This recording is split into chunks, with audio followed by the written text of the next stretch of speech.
I completely agree with the notion that Kale isn't the most hype selection to be the next Dokkan Festival character. I get it, I understand, I agree. However, that does not mean that we can just sit here and pretend like Dokkan hasn't made questionable Dokkan Festival choices within the last 2.5 years or so. They've been experimenting for quite some time, and this is just a continuation of that.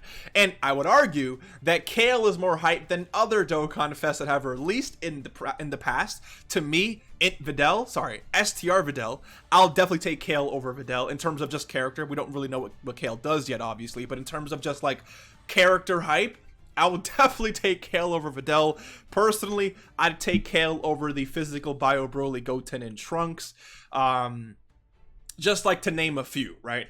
But again, Kale getting a Dokkan, especially this Kale, you can see in the background, this is Tournament of Power Kale, which can only mean really good things because I made a video not too long ago about how I want some Tournament of Power buffs, and this is exactly what we're getting. So not only are we exploring a new unique Dokkan Festival choice here, hopefully she's good, by the way, because you know what they tend to do?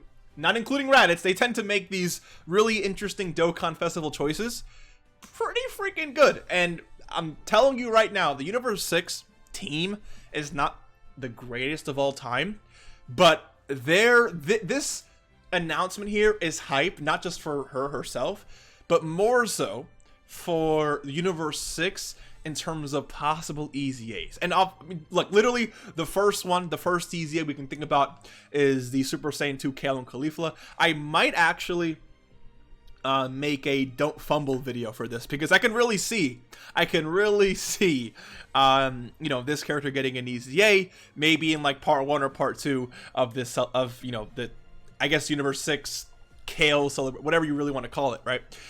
So I can definitely see this character getting an EZA. I also can't wait for this event specifically. I just like free-to-play characters. I love grinding free-to-play units. So this event has 4 free-to-play units. A hit, Sion and Purina, which, by the way, are a really decent Namekian option. Attack and defense plus 15% per Universe 6 category ally on the team. And then Ki plus 1 and attack and defense plus 30% per Namekian's category ally on the team. So obviously, you want to go with the full Namekian's team to really maximize their buff. But like, let's just say I don't really know if we'll ever get another Salnel and Purina character to maximize both of those buffs, right?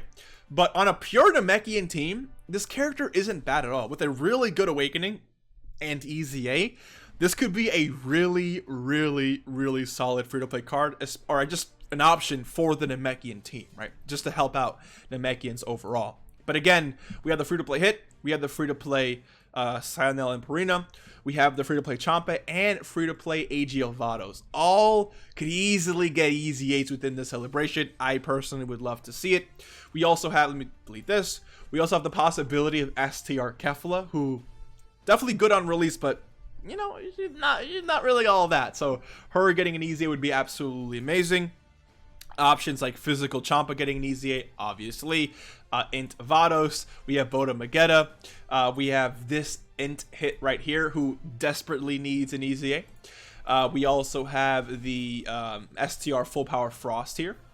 And if they really want to go all out, they can EZA these two here. Honestly, these two as a rotation are probably the best two on this category. I mean, I guess you can make the case for like Kale and Caulifla, right? But these two together are just absolutely stupid. I don't think they'd actually go and EZA these girls. If they do, if they choose to, then I could see the EZAs being very minimal buffs because these two are like already very, very strong. Like if you just increase this like 80% to like 130% sort of turn, like that makes them good enough, right? Considering the super attack increase and considering the stat increase as well. So it's like that's all you really need to do. Obviously you can add some extra stuff in there, but like that makes them just a lot more viable in my opinion. Again, did obviously do more, but I'm just saying that these two are so good that they don't really need too much. But this category, half of this category needs an EZA. And just like, actually, I recorded a video for the God of Goku celebration where I wanted 13 EZAs. And I titled the video like, is it too much to ask for 13 EZAs? And before I released that video, we got confirmation of 9 EZAs coming to both Global and JP. So I deleted that video because obviously I uploaded it, or I held on to that video for too long. But we could see another instance like that with this upcoming JP celebration. We have a lot of EZAs here. We have 1, 2.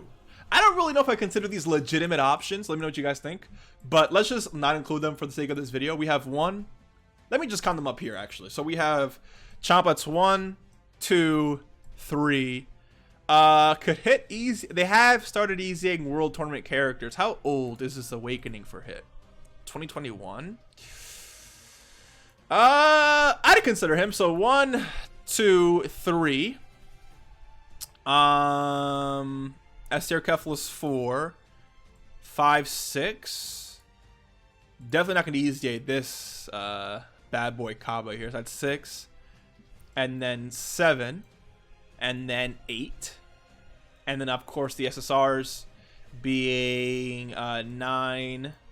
Yeah, 9. 10 in terms of this Champa, Cyanel and Purina, which is 11. And who am I missing? No, I think that's it, right? Yeah, 11 there. I mean, I guess this Int World Tournament Champa could also low-key work. Just give him like an Awakening, right? I think that could definitely be pretty solid too. But again, like half of this category needs buffs. So not only are you buffing Universe 6, but you just happen to be buffing, you know, Tournament of Power as well. And this could be leading, right, to maybe a Golden Week themed Tournament of Power, which, guess what? Golden Week is at the end of the month, next month, in April. Or this could be, you know, maybe leading to something bigger, like a worldwide celebration based around Tournament of Power. So, like, you can see this as KALE getting a Dokkan Fest, cool. Or you can see it as a lot of potential for not only the EZAs in the celebration, and maybe even possible content like new Red Zone stages focused around the Universe 6 characters. But you can also see it like the start of a solid thread, if you will, of buffs for Tournament of Power to make that team great again. Because remember that, dude, Tournament of Power, let me pull up the link here. Or sorry, the category. Or I guess the link, yeah. But Tournament of Power here, you know, for how big the tournament was, there isn't enough characters on this category. There could easily be a ton of different stuff in here. This category needs love. Again, there looks like there's a lot, but half of these characters are not that great. The other half need EZAs, and the most recent one was Tech KALE and Caulifla, and they dropped in like what, 2021? So it's like, are they that old? Jeez, yeah, it's like. We're in 2023, baby. We need a little bit more. But is she the last Tournament of Power unit to release? There's no way it was that long. I mean, I'm assuming we've had EZAs, right? I mean, technically, God Goku and Hit because they dropped out. They were like the Part 2 LR, right? So technically, God Goku and Hit would be the last Tournament of Power buff, not including EZAs. Well, I mean, who got? Oh, actually. I mean, I guess, but Kuwa and Margarita, I mean, sure, yeah. Are we really gonna count that though? I mean, I guess. Who else has been? Oh, maybe the EZA for. Yeah, the EZA for you was fairly recent. Okay. I mean, yeah. So again, outside of EZAs, even for like UI Goku, we're looking at not almost 2 years, but a year and a half, solid year and a half of just neglection. So in my opinion, it's time for Tournament of Power to make a comeback, and this is the perfect way to do it. So I am 100% open to seeing what KALE looks like. I can't wait to see what she's going to do. I'm just going to assume with the way the stage is set up here that she might be a transforming character. So imagine she's built something like, I mean, this video is over, by the way. You can click off of whatever you want. Again, I have a lot to say, so I'm gonna say it. But when it comes to KALE here, I'm trying to pull up, what's this, cooler. Let's go to Fierce Battle. Let's actually go to, yeah, Fierce Battle. down to the STR section of extreme class characters. Where is STR cooler? So what if this Kale is built like STR cooler in the sense that Cooler, so you know how Cooler is a supporting character before he transforms? What I could see Kale being something like that, or Kale is a really solid Universe 6 support, or maybe Universe Survival Saga support, or a both support. Why not? Maybe 2 key and 20% to one category, and 2 key and 20%. So 4 key and 40% if you're part of both categories. I can definitely see that, right?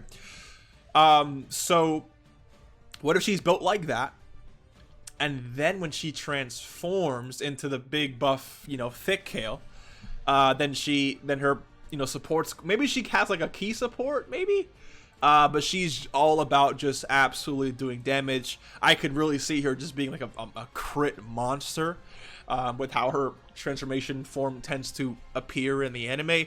But we've learned a lot too, right? They don't really do that justice, because we know all Broly characters.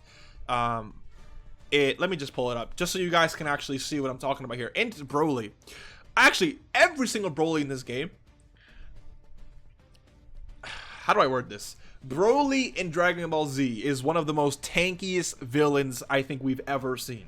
For him to just eat Kamehamehas the way he has, or just smile and being attacked, like he, in theory, every Broly and Dokkan should just not be taking damage. At least for when they release, the time that they release, Broly should not be taking damage. Broly should just be eating everything up, sucking his fingers because of how tasty the attacks were from the game. That's what he should be doing. That's what every Broly in this game needs to be doing. Maybe I'm biased because I'm a Bio Broly simp. You call it whatever you want. At the end of the day, Broly should not be taking damage the way he looks, okay, in Dokkan. So, or I guess in Dragon Ball. So if we don't include how clapped Kale got when fighting Jiren, if we just exclude that, you know, for a second, then Kale should be an absolute monster when she transforms. And hopefully they don't do her as bad as they did this physical Kale, because this physical Kale is not a great example of how you want to build the Kale. She's good, right? But just no defense. I want her to have defense when she transforms. And just, again, that's just me. But let me know what you guys think. Hopefully you enjoyed Kale. Not the greatest option, but the possibilities here. The possibilities, you know what I'm saying? The possibilities is what we're really here for. Thank you for watching. I'll see you in the next one. Take care and peace.